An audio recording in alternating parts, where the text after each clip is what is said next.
So thank you, Tracy, and thank you, German American Business Association and the French American Chamber of Commerce. This is a great evening and a great topic to discuss, and I want to thank all of our panelists, and we're going to get to them in just a moment.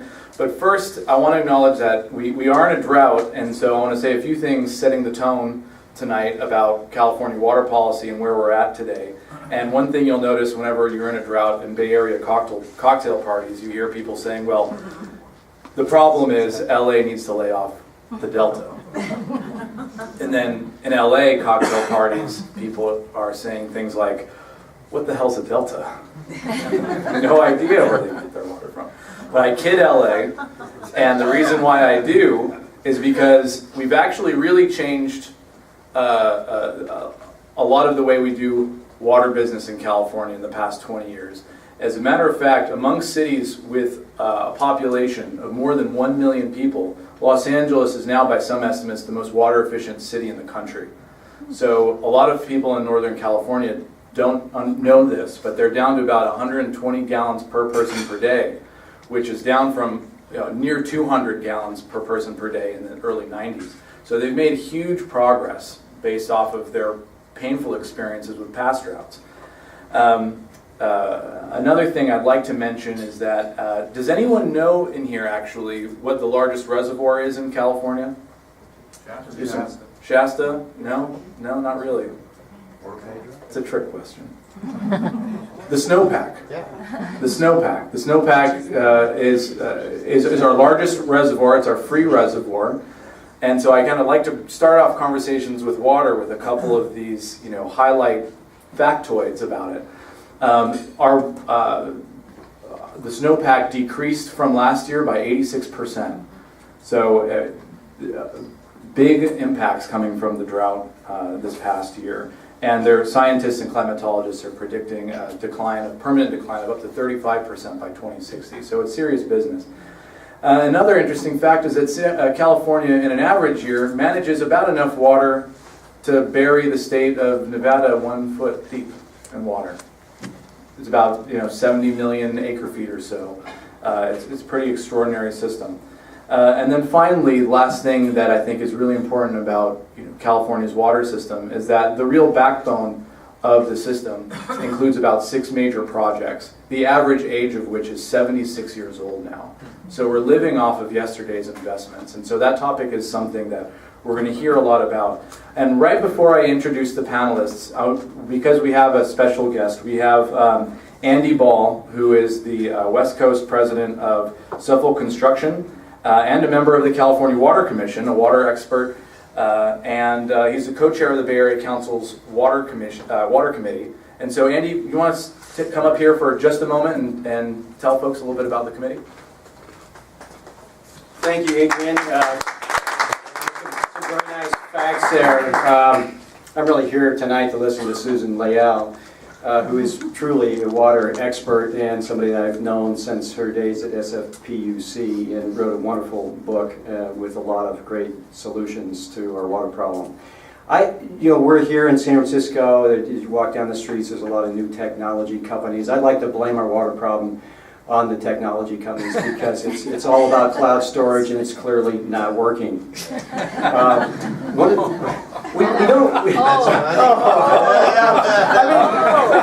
had to follow up with something. The fact that I like to talk about very, very quickly is that we don't really have a water problem. The problem is the water isn't in the right area and it's got too much salt in it.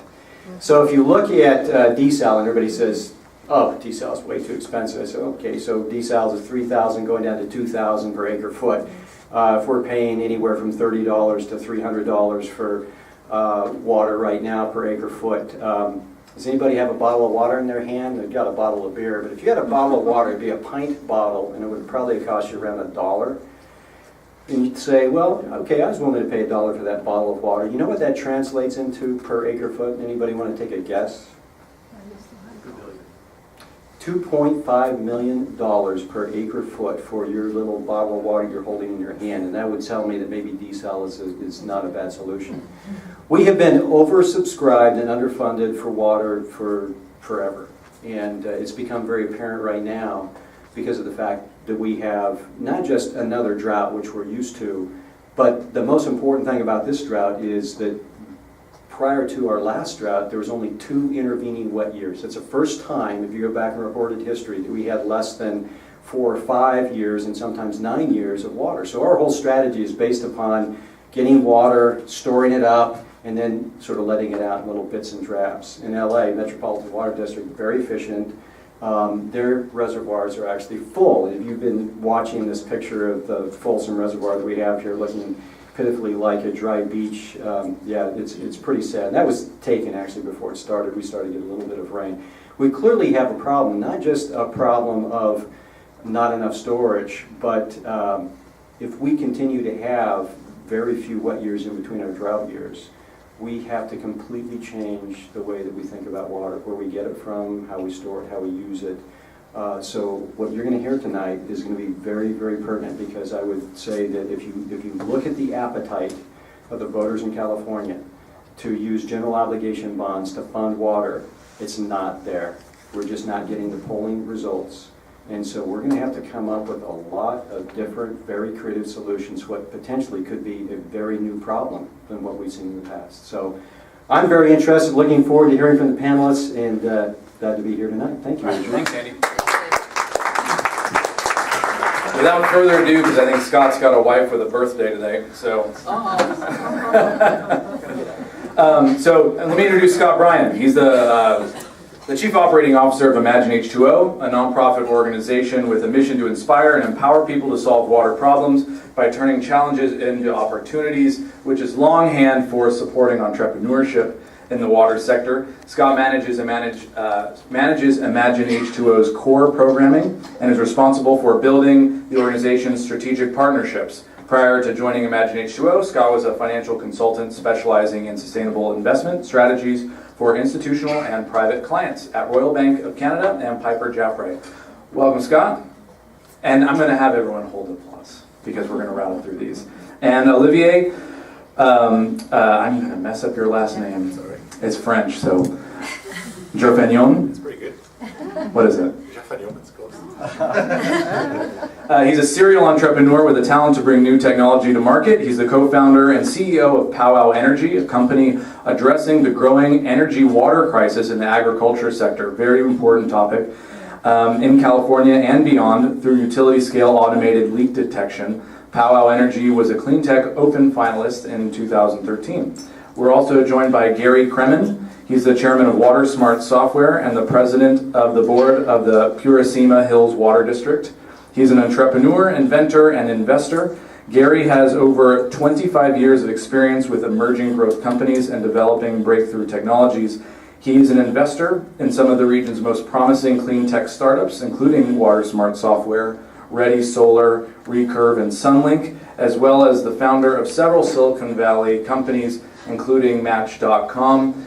So if all the singles will go this way. over, no, that's what we did in the old days. Susan Leal, last but certainly not least, Susan is the Senior Vice President and Chief Strategy Officer of Water at AECOM.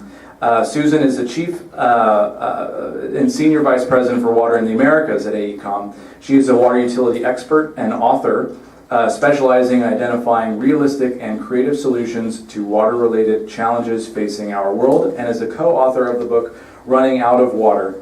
And formerly, Susan served as the general manager of our very own San Francisco Public Utilities Commission, San Francisco Treasurer, and a San Francisco Supervisor. As our only panelist with her own Wikipedia page, Susan is a true expert in the field. Gary's got one? We're not competing, she wins. Okay, so questions. Let's talk about it. I'll start with you, Susan. Let's start with some good news. Can you explain what, if anything, we're doing right in California? And speak closely into that microphone. Okay. Thank you first, Andy, for the shout out. That was very nice. I have to return that shout out, and that Andy was a very strong driving force behind SFPUC finishing their wonderfully beyond platinum lead. Your vision.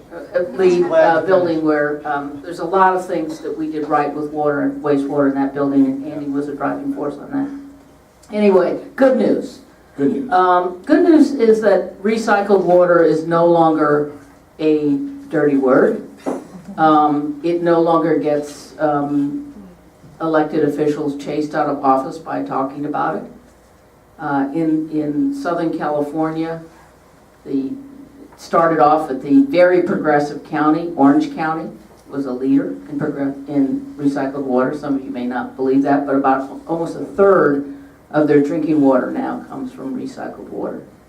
Other counties have followed suit. I know that you were giving great props to Los Angeles for 120 gallons per person per day, albeit San Francisco does not have landscape to take care of in those homes, but San Francisco is down to 55 gallons per person per day. So that's real good news. But we are getting into that, and I just want to finish up, and you can move the other panelists. The good news is that everyone is looking at recycled water with a different eye. And even though San Francisco, for example, is down to 55 gallons per person per day, that's the good news. That's also bad news. That means we're down to a very hardened demand. When I was general manager, and that was just a few years ago, if we asked for a 10% voluntary cutback, because we had a partial drought about 5-6 years ago, we asked for a voluntary 10%, and we got it just like that. San Franciscans and our wholesale customers, because San Francisco supplies water for 2.6 million customers throughout the Bay Area, Gary's agency being one of them. We quickly got that 10% rollback. It is very hard now.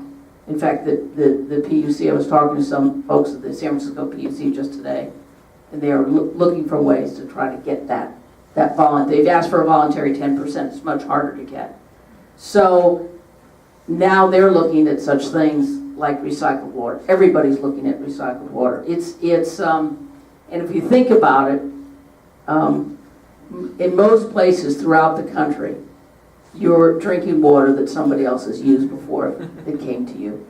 So, and the standards are so high, as many of you know in the room. So that's the good news. People are looking at recycled water seriously.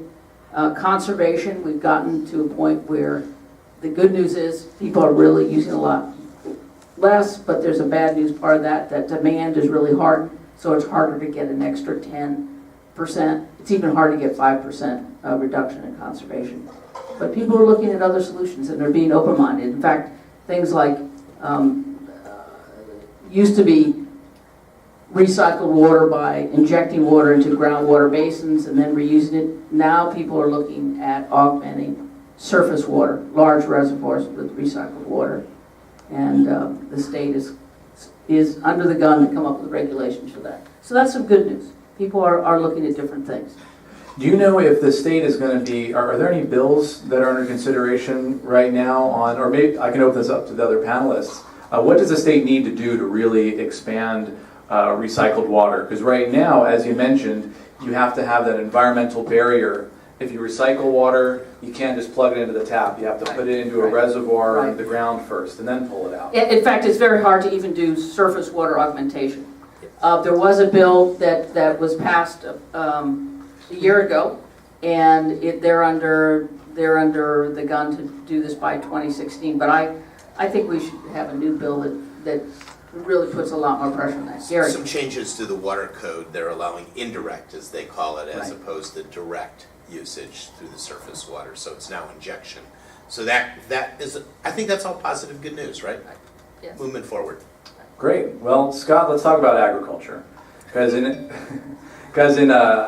of California's developed water supply, about 80% of it goes to ag, and the remaining 20% goes to this building and our houses.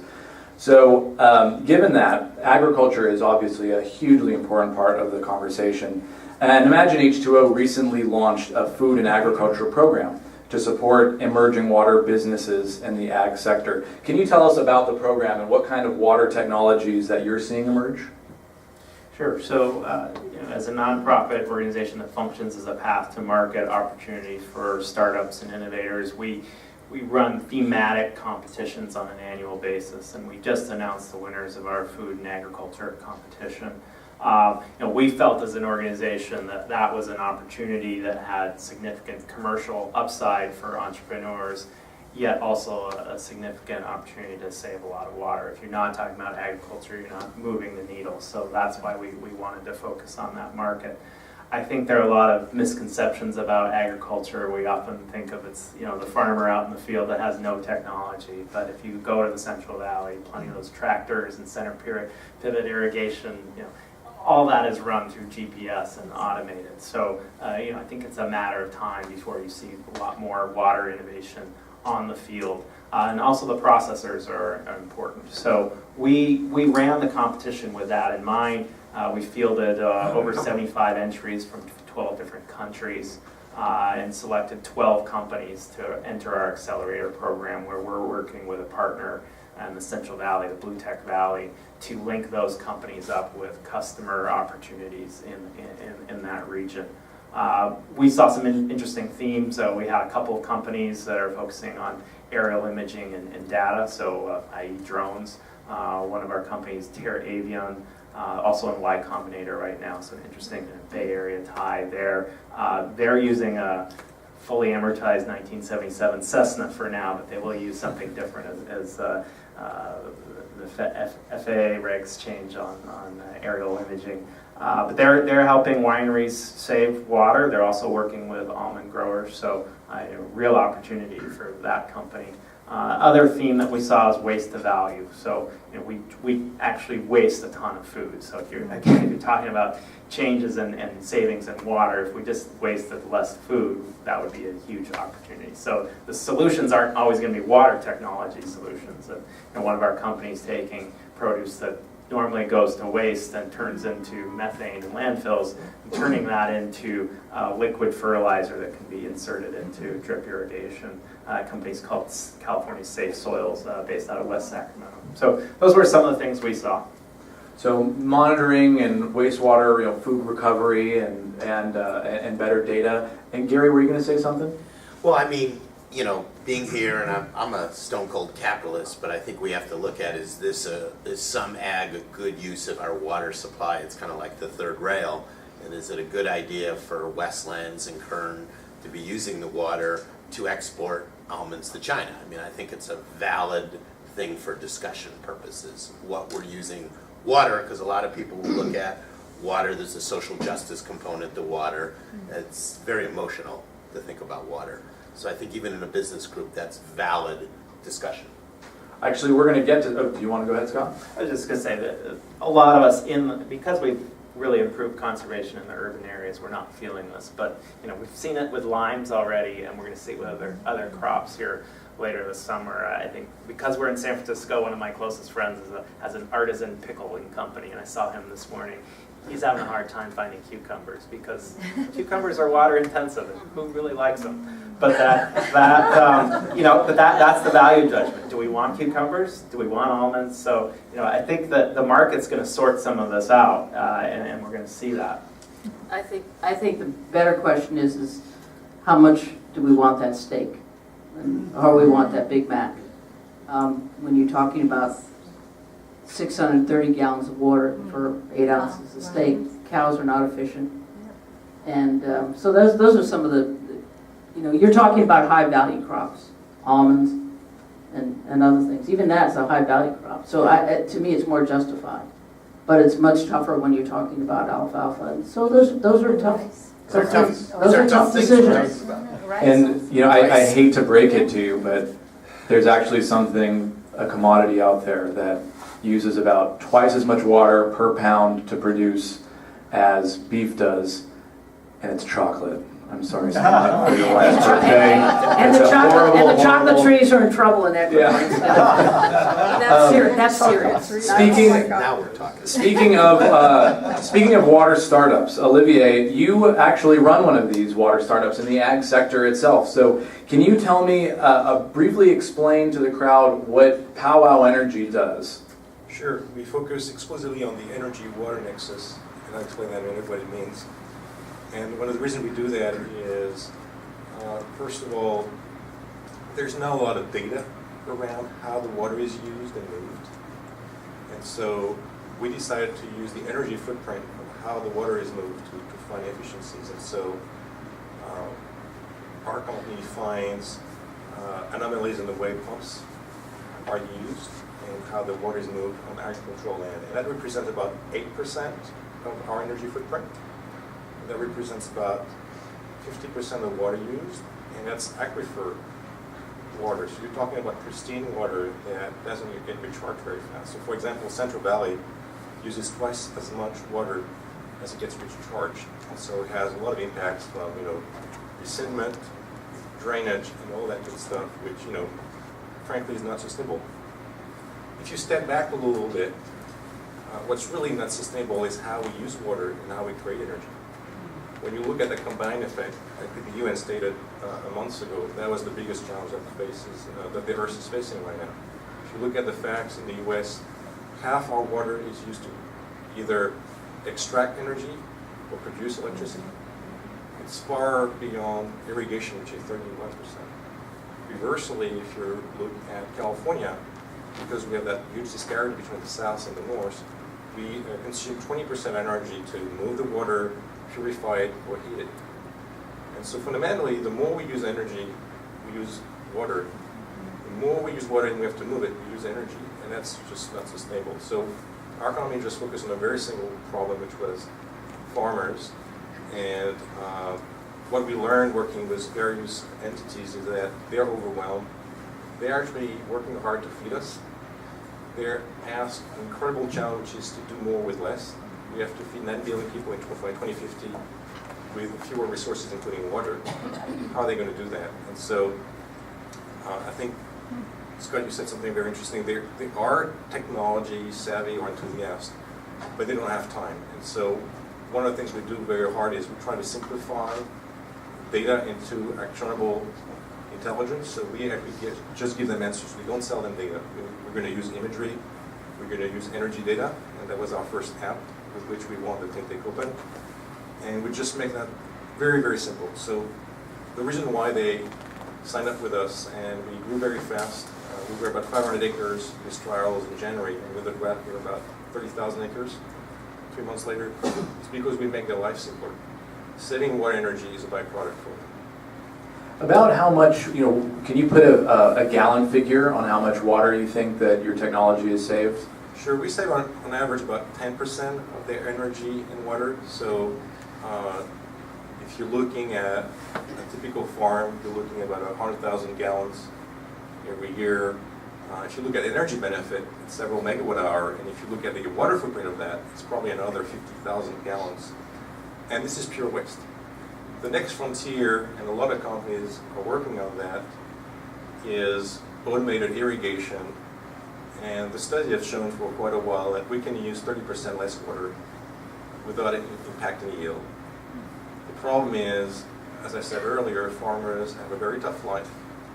And they're always going to err on the conservative side. So you're going to water a little bit more than less, right? And so a lot of technologies are about local sensors, bringing soil moisture data, aerial imagery, like Scott mentioned. But again, how do you digest that in a way that they mitigate risks? Because it's one thing to sell equipment in the comfort of your home with your burger on the side, and being the guy betting the farm, literally saying, okay, I'm going to cut 30% this year. But you know what? My father's been farming the other way for 30 years. So it's very emotional. And our approach was, let's start simple with 10%, and gradually we're going to do 40%. Wow, that's pretty remarkable. And we're going to get into a few questions further into the discussion about how difficult it is for the environment for startups to get venture capital to get started. But first, we're going to finish off some of the questions about the drought and California water policy. And Gary, I want to go to you because you serve on the board of the Purissima Hills Water District in Fremont. And if we go... Actually, well, Los Altos Hills, but it's kind of like Fremont. Okay, it's close. It's close. And you get... Spiritually. This water district is one of the wholesale customers of the San Francisco Public Utilities Commission. The Hatch system, only about 1/3 of its customers are San Francisco residents. 2/3 live out in the rest of the Bay Area. And they contract out with local agencies, including your agency. And they're stepping up efforts now to conserve more. We're moving from a voluntary 10% conservation target to maybe some harder conservation targets. And if we go towards eventually mandatory rationing, you may find yourself in the position of issuing fines to your neighbors one day for watering their lawns. How does the public respond to calls for increased conservation? Well, you know, every district's different, every place in the state is different. In our district, which we happen to be of all the Bosque territory up there, we're the best conservers because we're the largest users of water per capita, which is quite shameful. But So you have a lot to spare. we do, because everyone has minimum 1 acre lots. In our district, I think what would happen, and I know what would happen, is I put through conservation pricing. Sad, but people just pay it. Yeah, we got a question. What's the breakout between commercial use of water versus residential? In these In our areas district? around here in the Bay Area, there's a lot of commerce here, there's a lot of businesses that use the water. Yeah. Like in our district, we only have a couple businesses, Foothill College, for example. It's all residential, couple vineyards, some stuff like that. But So when you get down to Santa Clara and those areas, all the big tech companies, I mean, they have a lot of, I mean, they use process cooling water towers left and right, which are evaporative coolers. and some recycling, actually. Yeah, they use purple pipe, yeah. Yeah. Commercial use a large amount of water, but it's in a circulating loop, so that can simply consume water like residential consumption or agricultural. So if you look at semiconductor, which requires very large amount of water for cooling or energy, it's significant, but it's not something It's that about you waste. 2%. Yeah, and there really aren't any very many. So the answer is 2%. Thank you, Andy. And there, It's very small compared to residential. right. And you know what, actually, let's save the questions towards the end. We're going to get through these and then we'll power through the questions. So I'm sorry for giving you preferential treatment, everybody. Now let's move on to Susan and Gary. Susan, before going to the private sector, you were the general manager for the SFPUC, one of the state's largest wholesale retail agencies. Whatever it is, I didn't do it. Tell me the great things that have been happening. Just kidding. Can you both, you and Gary, can you both relate how bad this drought is relative to the droughts that you experienced in your years of public service? I think this one really gets our attention. If you are looking at the snowpack, which as you mentioned, 60% of our water is stored in the snow, that snowpack is almost non-existent. The view above the Hetch Hetchy watershed, which is the watershed that serves 2.6 million people, there's very little left. There's one of the highest mountains there, which is Mount Leal, has very little glacial pack left. So it's pretty scary business right now, and if we don't have a robust fall, it's going to be tough. Right now, I think we're in a situation where we're in a couple of years ago, before that crazy ballot measure was on in San Francisco trying to tear down the O'Shaughnessy Dam.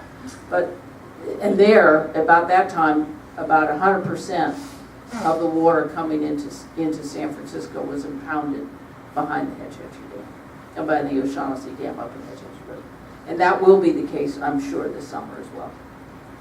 Yes, so it depends where you are. So if you live in San Francisco or the Bosque territories and you get Hetch Hetchy water, it's bad, but you're really relatively okay. Now, if you're in some of the other districts, Marin or Santa Clara Valley Water District, it could be more dire there. Yeah, and I don't believe that folks. Really yeah, it's a good slide actually. Oh yeah, we've got some great slides going on. These are all facts about the Bay Area's general water picture. And so there's some, if you take a look, there's some of these graphs show where each water district gets its water and what proportion. So just keep that in mind. Now, Susan, I want to shift gears to policy, water policy. And something that is so crucial to water policy, and I'm not sure most people understand, is the principle of beneficiary pays and what that means and what the implications of that are. So it's a fundamental principle in California. So for those who aren't the water wonks in the room, can you give us a primer on what this is? Basically what it means is that if you're going to have, say for example, you're going to build a reservoir, or say you're going to do a recycling plant. And by building that recycling plant, your district is going to get, is going to be using that water from the recycling plant. You would be the beneficiary, and you would be told, or you would be expected, your ratepayers would be expected to foot the bill. Even though there might be surrounding districts where they would be also a beneficiary, because, for example, because you were using recycled water, you were going to be drawing less water from the watershed that you both draw from the same watershed, which is true in California. A lot of people draw from the same rivers, the same watersheds. So if you use recycling, you would pay for it. That's because that's under the rule beneficiary pays. And it's getting tougher now to get away from that way of thinking, where people are not sharing costs. Even though you might argue, okay, he's building a recycling plant, his district, his agency is going to get that water, even though it means that other water is freed up, it means that other water might be freed up for other agencies, say like San Francisco.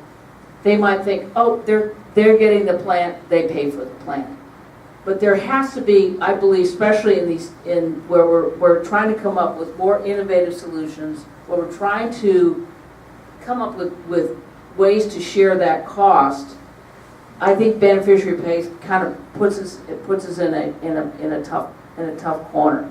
So even though I could give a good example of that. So in Palo Alto, we're starting to recycle our water, and the plant in Palo Alto takes Mountain View, Los Altos Hills, 8 communities.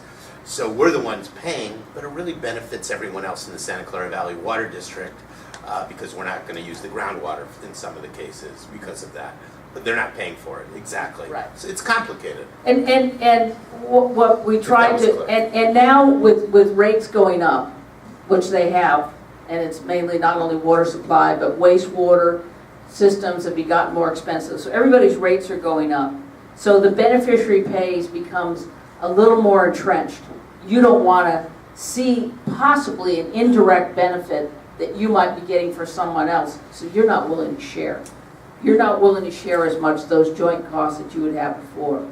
In fact, there was a project that we did in San Francisco several years ago where we helped pay for a recycling plant over in South City, Daly City area, so that the golf courses that were all in that area, which were all pumping groundwater and pulling out the water out of the aquifer, that they would stop doing that.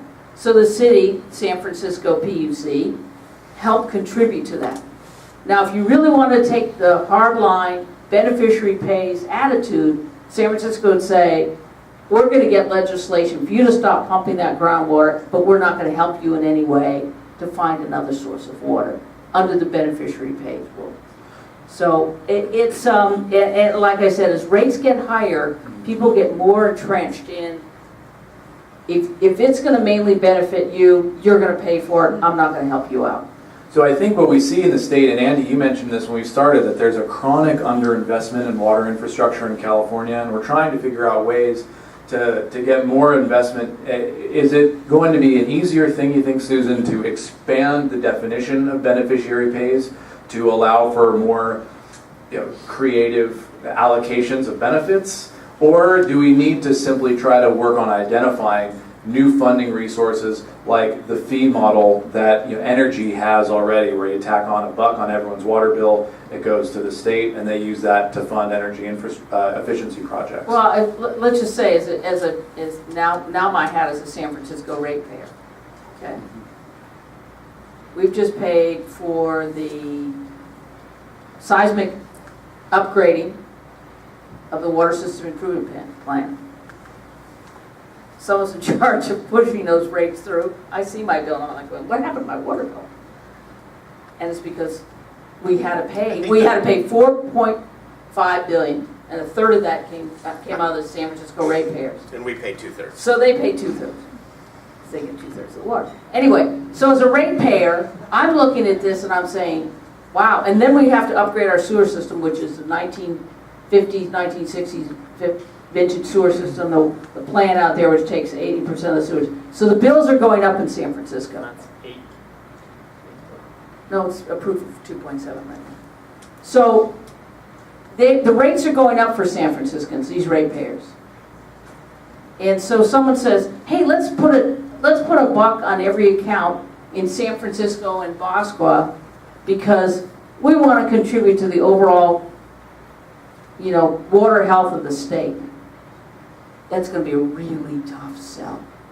Because even though it's probably the right thing, San Franciscans and the Bosqua customers are going to say, hey, we pay, you all pay.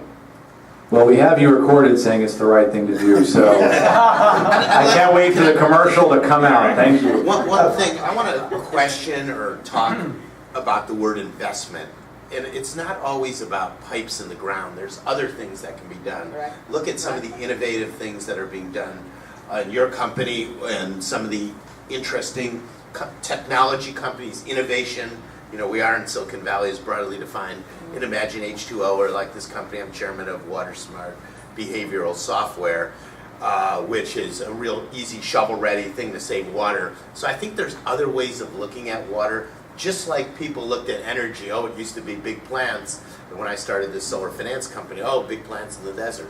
Now today, people think differently. They think, we can have distributed generation. Same thing, I think, in water is possible if we imagine it can happen. Gary, that's an excellent segue onto finance and economics.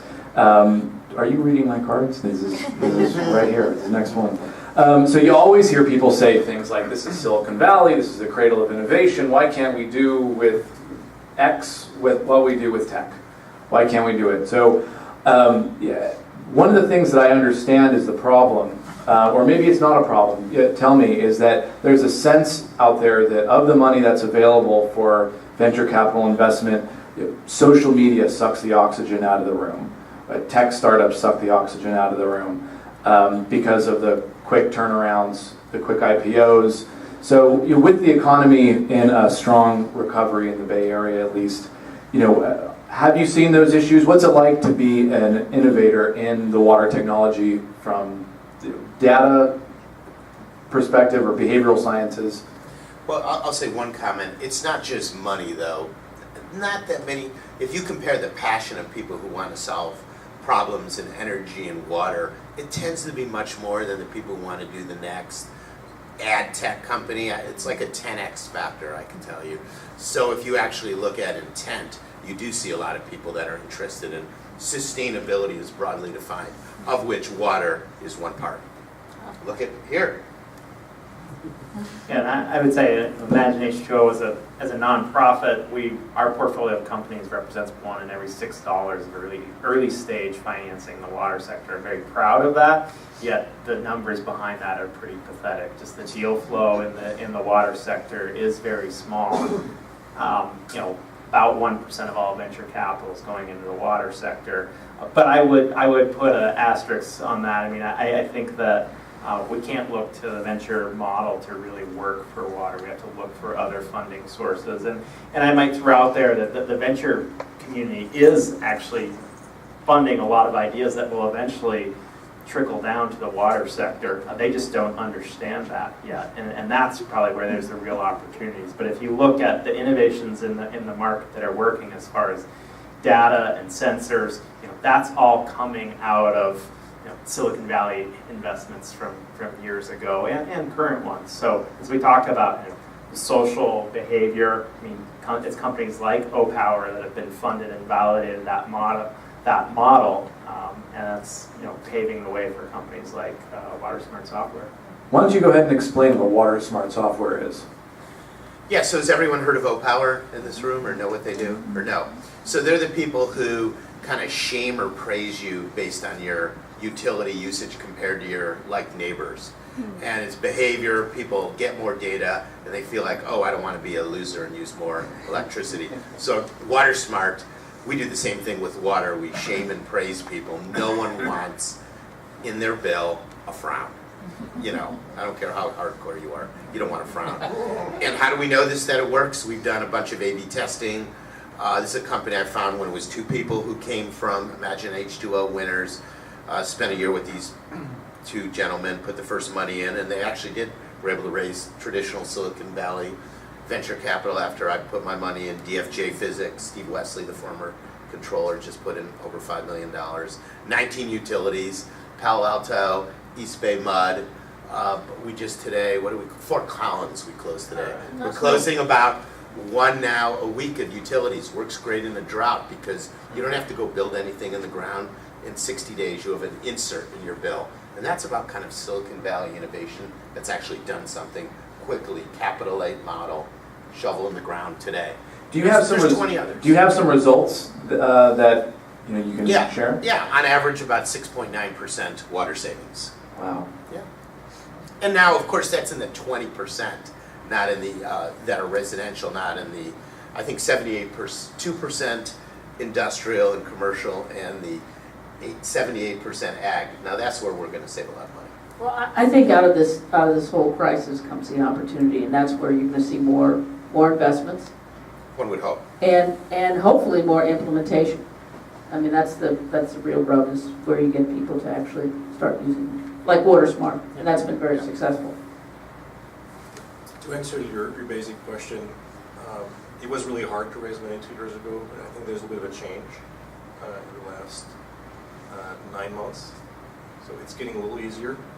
In general, I would say there are 2 types of innovation. I think there are things that companies like PowWow or Watersmart, because we're kind of focusing on the same issue right now on the pump usage. And so using very simple text message about how pumps work, we can get 10% savings. It's very similar behavioral technology. That's really the first tip of the iceberg, and we'll get the 10%, I think, with the Silicon Valley model, because the financials look like a SaaS company. And so whether it's a security company for the internet or water, my job as a CEO is to make it look the same for investors. And they look at the financials and, oh, makes sense, I'll put money in, and I do good. The problem is there's this other 90%, so that's what we're going to do. I was talking about the social barriers, the emotion on the ag side, but Susan, you were talking about the same, about how residential people are going to react to long-term investment as well, and they're similar. So the way you invest on the billion-dollar questions, I don't think the venture model works very well. The Arctic countries like Australia or Germany, who have much stronger political leadership, and just the way the educational system, political system works, they're able to do a much better job at investing billion-dollar projects. And so, I think the American model works very well at the venture $1 million to $1 million level. I think there's other types of innovation like Israel, Australia, Germany that work at a different scale. Yeah, and I think that's a great point, because some of the really exciting companies we're seeing are innovating elsewhere and coming to this country. They're Australian startups, they're Israeli startups, and they can only get to scale or certain market size in those countries. So they're looking here. And in one case of one of our companies, Nexus E-Water, they were doing a residential gray water recycling system that was illegal here in California, but legal in Australia. And they've actually been spending a lot of time in Sacramento pushing the regs on that. So I think that's the example of where we're going to see more innovation from outside the U.S. coming into this market. I think part of that, for example, the Australia issue is Australia, the silver lining in it was that they had a truly grindy drought in the Murray-Darling Basin. And I think out of that came out a lot of different innovation, not only on how you deal with water trading, water pricing, and also a number of irrigation innovations. And that was because of a crisis. They had no choice. And it might follow the model in energy where politics kind of drove policy, which drove market design, which drove technology. spent a lot of time in the solar business, and when we got the renewable portfolio standards for energy, if anyone's familiar with that, that drove in a number of amazing, markets. Like I started a solar finance company, that was just an idea in 2005, now 255 people, and the idea was, now there's a market for what we're talking about. So if the right regulations, there's clearly a role of policy here. It's critical in water to drive innovation.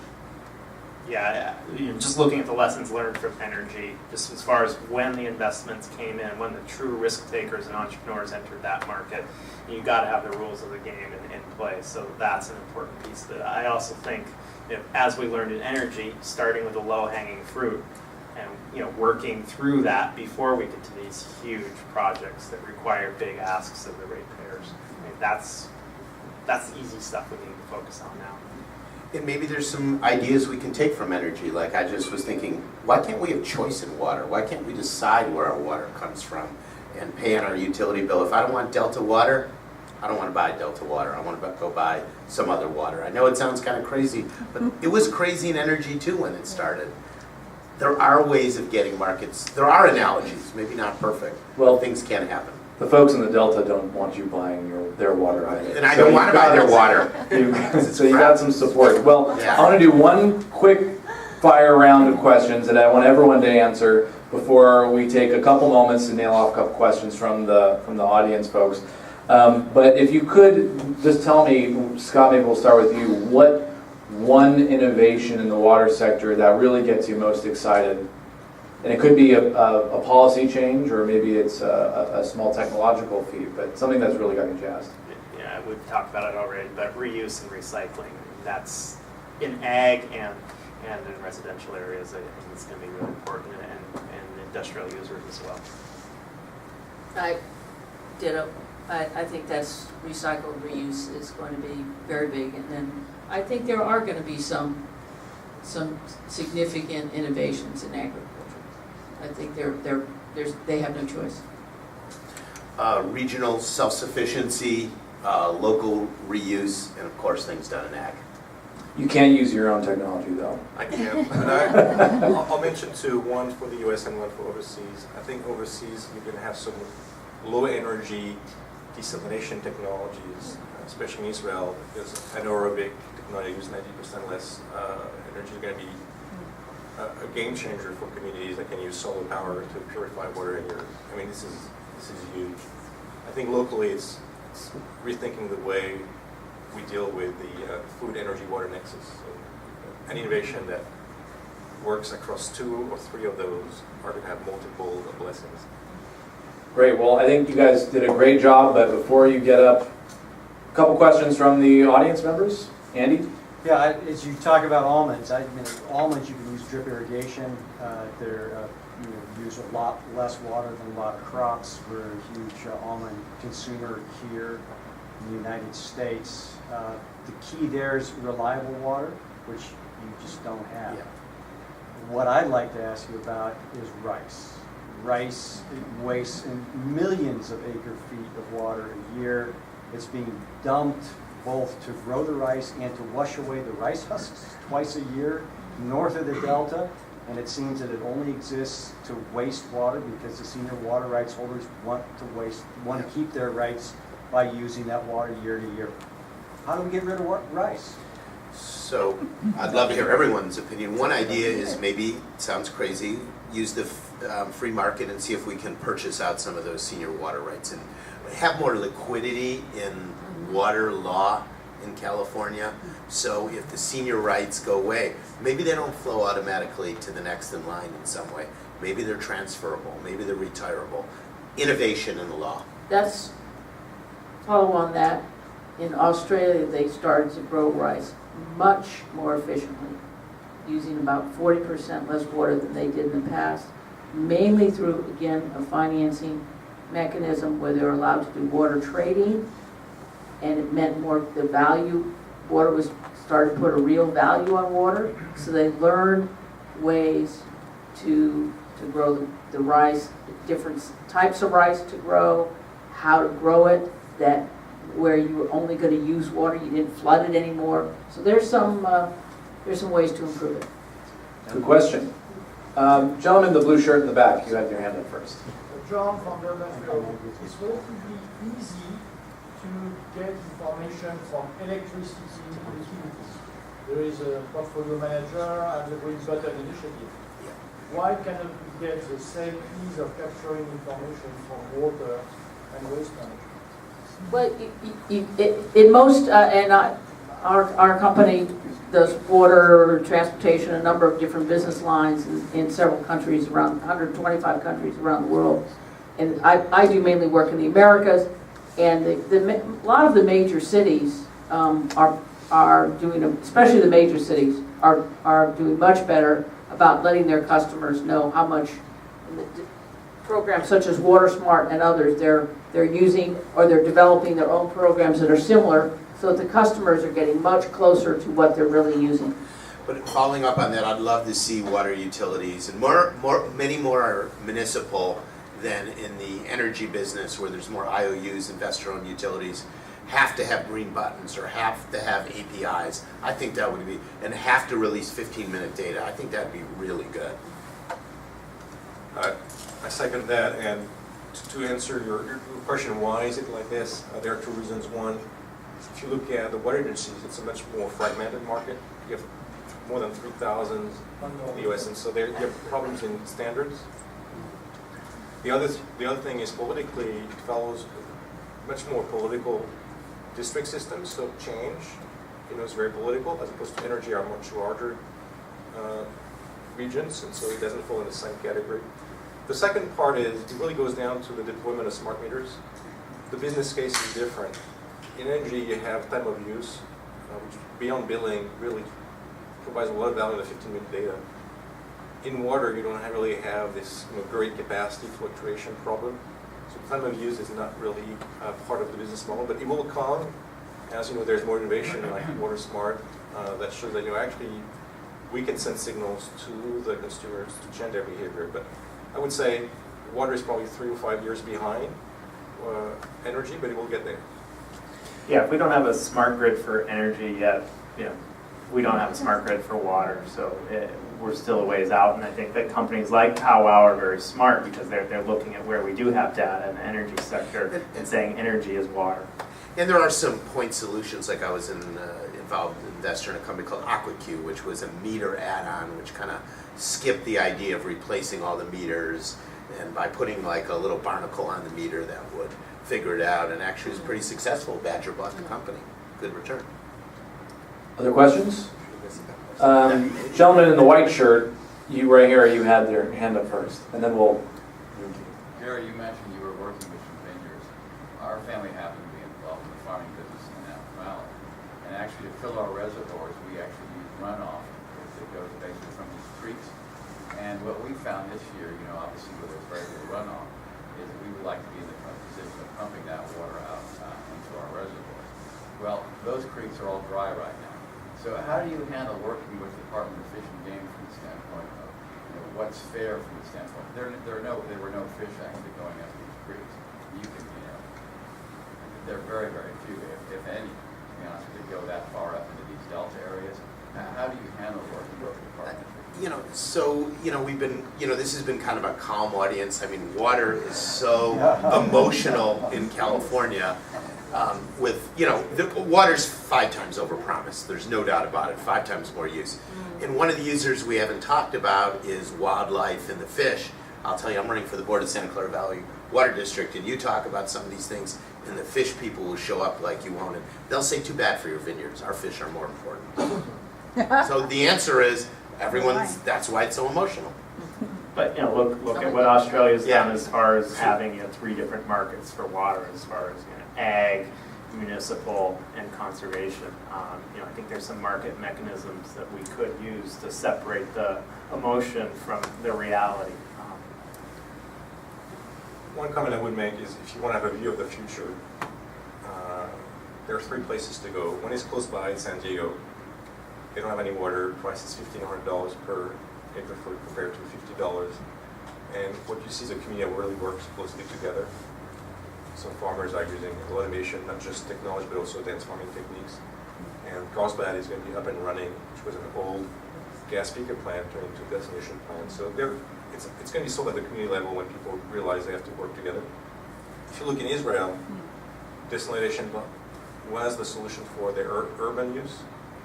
And in Australia, which I've been underground for 20 years now, it's innovation on the law, the water laws, and creating a market mechanism so water as a value, so you can have natural efficiencies going through year over year. But until you have a market for water, it's going to be just emotional discussion like we talked about. I think we have a question right here, yeah. Thank you. Well, I can't resist talking about the big elephant in the room, and that is there's a proposal up in Sacramento to build what is equivalent of 21st century version of the State Water Project. And that's the twin tunnels, the dual conveyance system. And I'm wondering if there's some comments about whether the drought will mean that's going to be sort of put on the back burner, or is it going to make it more immediate? Because if we're talking about the water brokers, the buyers and sellers of water that will affect us all as ratepayers if a proposal is put on the ballot. We're talking about the Bay Delta Conservation Plan, the governor's proposal to build a couple 40-foot tall, 30-mile long tunnels. Actually, in one of the pictures of the region that we have on here, the Delta, the State Water Project and Central Valley Project, there's two dotted lines going underneath the Delta representing what could potentially be the two tunnels. Comments on it? I think that the reality is you have 75% of your people in the south, your population, your state in the south, and 75% of your water in the north. In one way or another, you're going to have to move it. Why you've got that I think what you can demand, or you can, or I'm assuming there's a negotiation at this point, how much recycling, how much conservation is to be done in the south, and in the southern part of the state. But one way or the other, that water is going to move from the north to the south. And I think right now, relying on the Delta, also the difference between now and 20 years ago, there are now customers in Northern California that are taking water from the Delta, Santa Clara being one of them. So it's a different thing. The Delta is sinking, and we have to, one way or the other, that water is going to move to north or south. I think we have to figure out a way it's efficient, and I think we have to, and we need to make sure that customers throughout the state, whether they're north or the south, are using the water efficiently. I think the probability of that project getting done is nil. The price tag I've seen is 60, different price tags, $67 billion with a B, okay? 67. The probability that the farmers can pay for that if you allocate it out, who's using the water from the Delta, it's going to be a 10x on the urban users versus them. So I think the probability politically it happening will be back to the peripheral canal. It's not going to happen. So I don't want to, without getting mired into a debate That's like, about thank it. God we're in San Francisco, we're not going to get things thrown at our heads. Sure, but people debate a lot about how much it'll cost. The proposals that I've seen put in more about $20 billion, and if you think about how much water that we've been exporting out of the Delta consistently for the past 50 years, or the past 20, 30 years, this proposal is not designed to increase exports out of the Delta, but maintain that consistency in the face of a declining ecosystem that's forcing water cuts. So it's a really complicated system or project and proposal, and the EIR is 34,000 pages. So actually the comment, to give you an update, the deadline for the comments is going to be June 11th, and I think there's some people who are asking for an extra 50 days because the EIR is so big to go over. But it should be in the news coming up pretty soon. An analogy I'd like to use is how difficult it is to get solar plants out in the desert and why distributed generation and solar worked. It's because the environmental impact is so much left and it's just easier to do regulation. This will be in litigation 40 years. It'll be that long before this gets done. So even if you could get 2/3 of the voters to agree for the constitutional amendment, there's a lot of federal issues. Doesn't matter what we do in the state. I think we can use interesting innovation here in the Bay Area, in Silicon Valley, to solve our regional problems. Yeah, and I would say we can't invest and rebuild in the same way we did 50, 100 years ago. And that this is just going to be one of those scenarios where, you know, we're already, look at other big infrastructure projects in the American West, whether it be Glen Canyon Dam or Hoover Dam.